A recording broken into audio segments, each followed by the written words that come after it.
Қайырлы күн достар. Сәлеметсіздер ме? Бүгін біз сіздермен past simple өтеміз.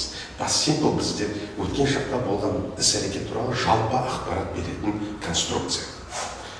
Ең алдымен біз сіздермен ағылшын тіліндегі етістіктердің 4 түрлі формасымен танысып өтейік. Ол бізге неге керек? Past simple құрылымын жасау үшін бізге өткен шақтың етістіктерін қолдану керек.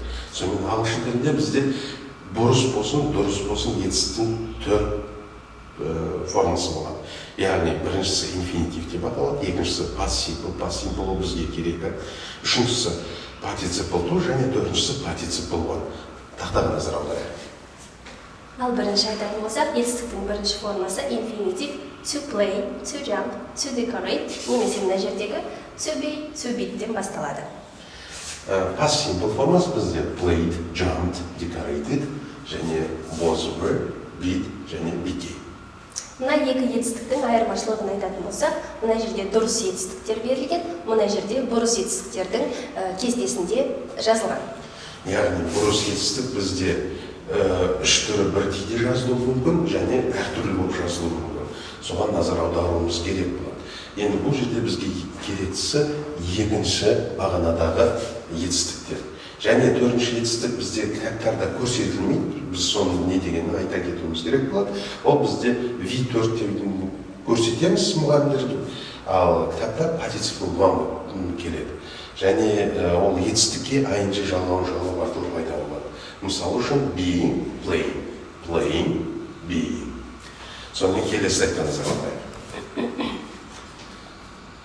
Мысал ретінде бізде келтіріп тұрған осы шақта present simple'да келтірілген сөйлем бар. I watch television every evening. Мен күнде телевизор қараймын. Ал егер өткен шақта айтатын болсақ, I watched немесе етістікке ed жалғаймыз. Television yesterday evening. Яғни мен кеше телевизорды кешкісін көрдім. Watch дегеніміз бізде өткен шақ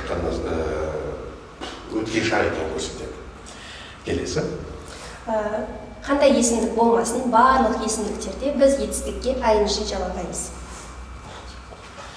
Мысалдарға назар аударайық. Сонымен the past simple is often ed, for example, дейді.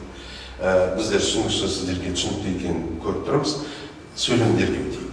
I clean my teeth every morning. Мен сіңді күнде жуамын. This morning I cleaned my teeth. Бүгін мен сіңді жуып келдім.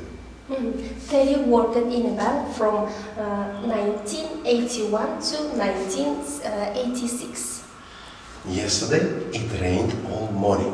It stopped at lunchtime.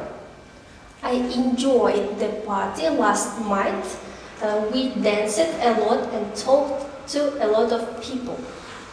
And the last one, the party finished at midnight. Мына жерде қате кетіп тұр, last night болады, иә?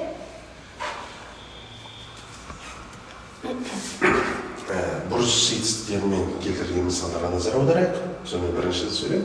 Бірінші сөйлем, I usually get up early, but this morning I got up at 9:30. Яғни біздер назар аударатынымыз бұл жерде get up және got up. Келесі сөйлем. We did a lot of housework yesterday. Есіңізде бар ғой, do деген етістік. Do деген етістіктің өткен шағы бізде did. Caroline went to the cinema 3 times last week. Went деген go деген етістіктің екінші формасы болып табылады. Mr. Todd came into the room, took off his coat and sat down. Mr. Todd бөлмеге кірді. Өткен шақта өзінің пәлтесін шешті және отырды. Келесі. Мына жерде біздерде бірнеше мысал келтірілген, көбісі үй жұмысы ретінде қалады, бірақ біз сіздермен оқып шығайық. Мысалы, yesterday evening I watched television. Кеше кешкісін мен теледидар көрдім. Үй жұмысында бізде сөздер болады, етістіктер болады, сол етістіктер көрінеді. Өкінішке орай, мына жерде бізде сақталмай қалады. I cleaned my teeth 3 times yesterday. Келесі. Bernard smoked 20 cigarettes yesterday evening. The concert last night started at 7:30 and finished at 10 o'clock. Қалғанын сіздермен үй тапсырмасында жеке орындаймыз. Рахмет, сау болыңыздар. Сау болыңыздар.